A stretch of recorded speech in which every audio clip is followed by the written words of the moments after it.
Bapak Ibu Saudara yang kekasih dalam Kristus Yesus Tuhan kita, selamat bertemu kembali dengan kami HKBP Kernolong, HKBP tertua di luar Pulau Sumatera, yang senantiasa setia bersama saudara dalam renungan malam Shalom. Dan untuk memulai renungan malam ini, kita berdoa. Kami bersyukur Tuhan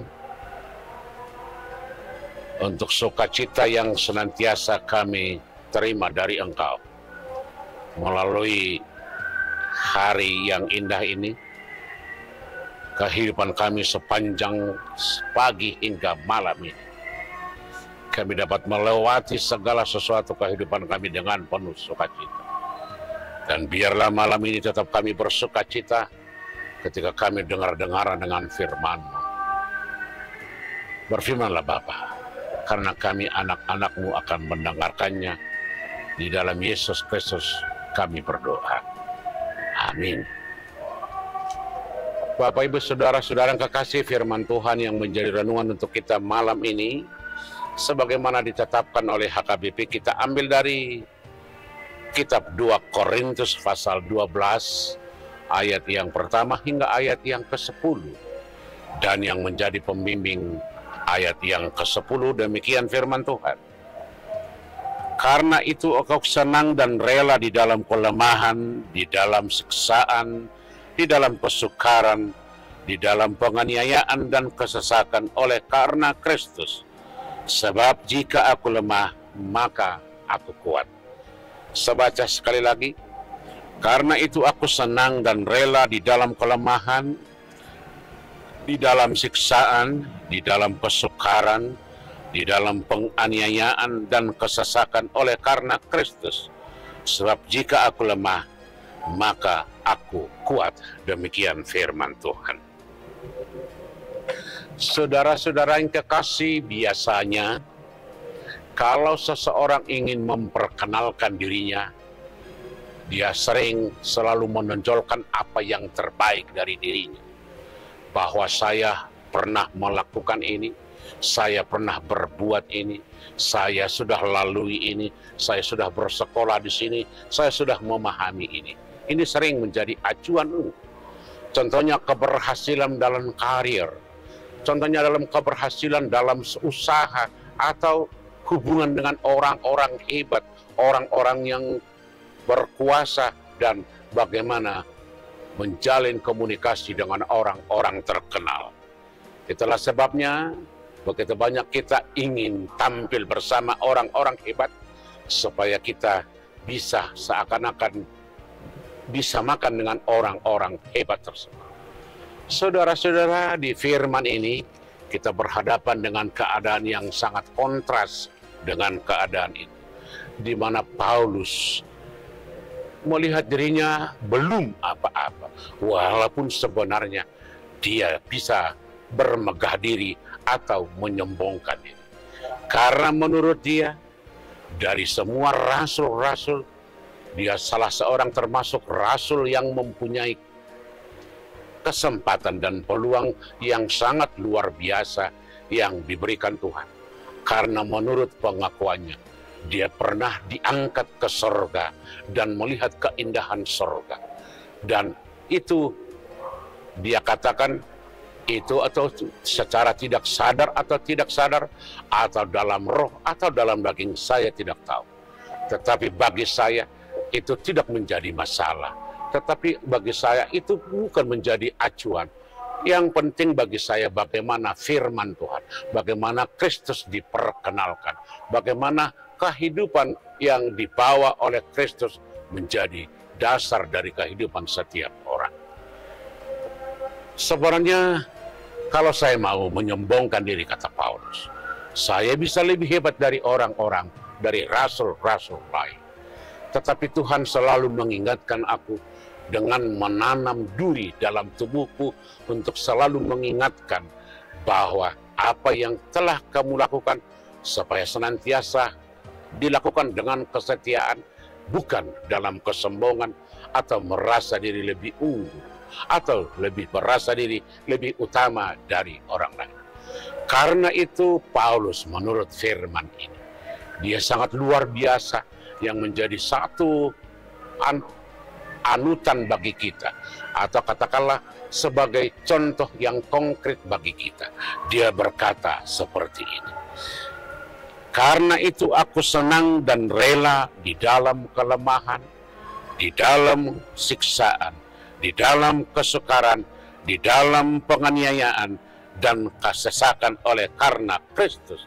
Sebab jika aku lemah, maka aku kuat." Ini terbalik dengan pemahaman biasa.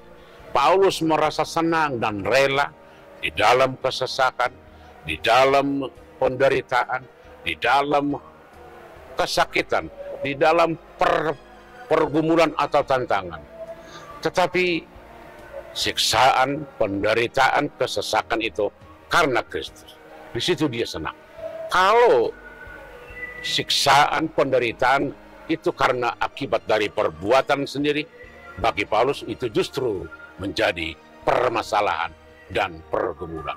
Tetapi kalau itu karena kebenaran atau karena memperlihatkan, karena bersaksi tentang Kristus, harus mengalami penderitaan, harus mengalami siksaan, bagi Paulus itu merupakan suatu kebanggaan, kesenangan, dan secara rela untuk melakukannya. Sebab menurut Paulus, ketika seseorang mengalami penderitaan karena Kristus, justru disitulah kekuatannya.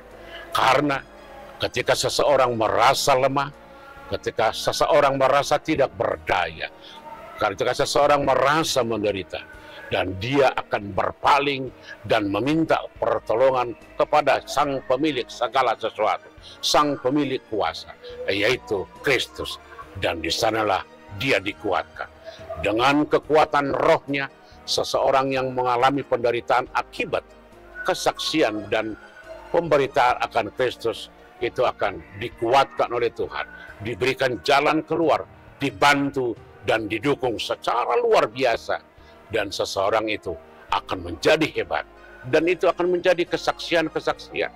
Bagaimana para penginjil-penginjil yang pertama, bagaimana misionaris-misionaris, bagaimana para pemberita-pemberita Injil yang harus menghadapi tantangan yang luar biasa. Masuk kepada satu daerah yang betul-betul belum mengenal Kristus, mereka harus berhadapan dengan berbagai cobaan, ancaman, bahkan pembunuhan. Tetapi karena mereka tidak mundur, tetapi dengan senang dan rela hati melakukan pekerjaan itu, hanya untuk memberitakan pemberitaan tentang Kristus. Dengan demikian pertolongan Tuhan nyata. Pertolongan Tuhan itu langsung akan menolong mereka dan akan membantu mereka dalam setiap kehidupan apapun yang mereka lakukan. Saudara-saudara, ini menjadi sebuah ajakan yang sangat menarik bagi kita saat ini. Ketika kehidupan kita sedang bergumul dengan berbagai hal, baik sebagai orang-orang percaya di tengah-tengah himpitan agama-agama di sekitar kita, baik sebagai orang-orang yang hidup di tengah-tengah bangsa ini, di tengah-tengah maraknya perbedaan ideologi, perbedaan pendapat, dan munculnya teknologi yang luar biasa, yang seakan-akan bisa menghimpit, membuat kita sesat. Nasihat Paulus ini, kesaksian Paulus ini menjadi kekuatan bagi kita. Tampillah, berdirilah dengan senang dan rela hati, bersaksi tentang Kristus melalui pekerjaan, melalui apa yang kita lakukan, melalui apa yang kita kerjakan. Karena dengan demikian, sebenarnya disitulah kita kuat, disitulah pertolongan Tuhan itu nyata, disitulah Tuhan itu memberikan kuat kuasanya, membantu, menolong, dan menguatkan kita. Semoga kita semakin dikuatkan. Amin, kita berdoa. Pujian dan syukur kami persembahkan bagimu Tuhan, untuk firman-Mu yang menguatkan kami di tengah-tengah berbagai persoalan, baik sebagai pribadi, baik sebagai gereja, baik sebagai bangsa. Tantangan terhadap kehidupan sehari-hari, tantangan terhadap iman percaya kami. Tetapi kami yakin kalau kami dengan ketulusan hati, ketaatan, kesetiaan, akan Tuhan tolong dan Tuhan akan berikan kekuatan bagi kami. Kesaksian Paulus ini, ketika kami lemah, pada dasarnya disitulah kami kuat karena pertolongan Tuhan. Terima kasih Tuhan untuk segala pertolongan. Terima kasih untuk segala pemberian. Di dalam Yesus Kristus kami berdoa. Amin. Anugerah Tuhan kita Yesus Kristus, kasih setia Allah Bapa, dan persekutuan dengan Roh Kudus kiranya menyertai saudara-saudara sekalian. Amin.